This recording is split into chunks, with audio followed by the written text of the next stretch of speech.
In our area, the greater Houston area, today is a typical day. About 53,000 people will go hungry, about 3,600 of them being children.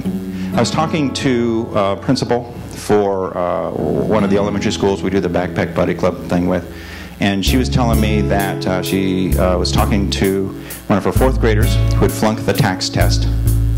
And she was saying, well, geez, what happened? What are we going to do? And the little girl explained that she deliberately flunked the tax test. And further, she was going to deliberately flunk the retake. And the principal asked her, well, why? So that she could go to summer school. Why would a little girl want to go to summer school? I don't remember wanting to go to summer school. So she could eat. I mean, you think about in her life, is she thinking about her future? Is she worried about, she's thinking about survival now. The long-term consequences of that are significant.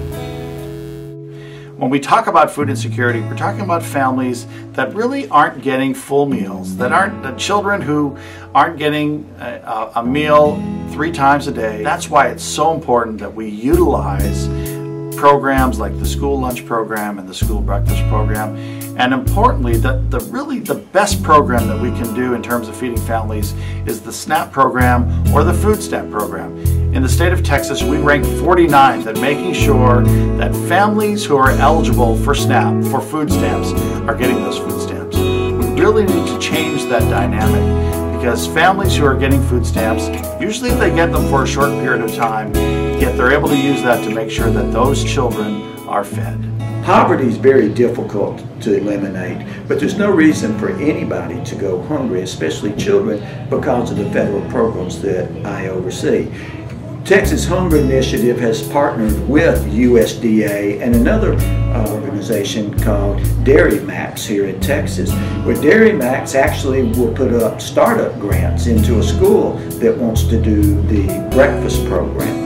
So there's really, if you're a low-income school, if 70% of your children are free or reduced, there's really no reason that you're not doing breakfast in the classroom.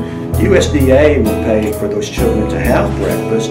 Dairy Max will pay for those grants, and we'll give the grants to get the startup going, and the school benefits from an educational perspective. This is very important to our city. It's important to our children.